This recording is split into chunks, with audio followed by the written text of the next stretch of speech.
Short one today. The elf host was on the march, and if it was sadly lessened, yet many were glad, for now the northern world would be merrier for many a long day.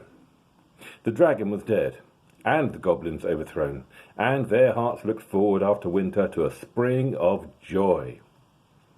Gandalf and Bilbo rode behind the elven king, and beside them strode Beorn, once again in man's shape, and he laughed and sang in a loud voice upon the road. So they went on until they drew near to the borders of Mirkwood, to the north of the place where the forest river ran out. Then they halted, for the wizard and Bilbo would not enter the wood, even though the king bade them stay a while in his halls. They intended to go along the edge of the forest and round its northern end in the waste that lay between it and the beginning of the Grey Mountains. It was a long and cheerless road, but now that the goblins were crushed, it seemed safer to them than the dreadful pathways under the trees. Moreover, Beorn was going that way too. "Farewell, O Elven King," said Gandalf. "Merry be the greenwood, while the world is yet young, and merry be all your folk." "Farewell, O Gandalf," said the king. "May you ever appear where you are most needed and least expected. The oftener you appear in my halls, the better shall I be pleased." "I beg of you," said Bilbo, stammering and standing on one foot, "to accept this gift." And he brought out a necklace of silver and pearls that Dain had given him at their parting. "In what way have I earned such a gift, O Hobbit?" said the king.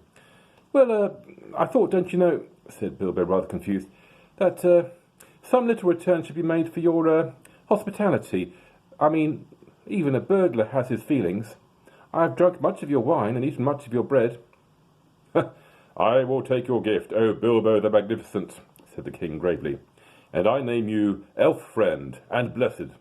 May your shadow never grow less, or stealing would be too easy. Farewell." Then the elves turned towards the forest, and Bilbo started on his long road home. He had many hardships and adventures before he got back. The wild was still the wild, and there were many other things in it in those days besides goblins. But he was well guided and well guarded. The wizard was with him, and Beorn for much of the way, and he was never in great danger again. Anyway, by midwinter, Gandalf and Bilbo had come all the way back, along both edges of the forest, to the doors of Beorn's house.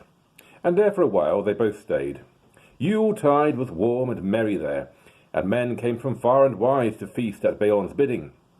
The goblins of the Misty Mountains were now few and terrified and hidden in the deepest holes they could find, and the wargs had vanished from the woods, so that men went abroad without fear.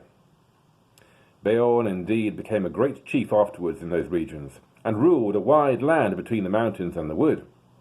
And it is said that for many generations the men of his line had the power of taking bear's shape, and some were grim men and bad, but most were in heart like Beorn, if less in size and strength. In their day the last goblins were hunted from the Misty Mountains, and a new peace came over the edge of the wild.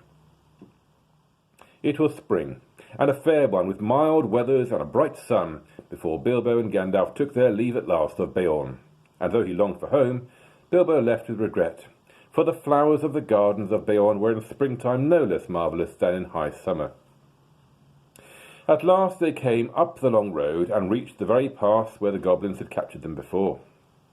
But they came to that high point at morning, and looking backward they saw a white sun shining over the outstretched lands. There behind lay Mirkwood, blue in the distance, and darkly green at the nearer edge, even in the spring. There, far away, was the lonely mountain, on the edge of eyesight. On its highest peak, snow yet unmelted was gleaming pale. "So comes snow after fire, and even dragons have their ending," said Bilbo.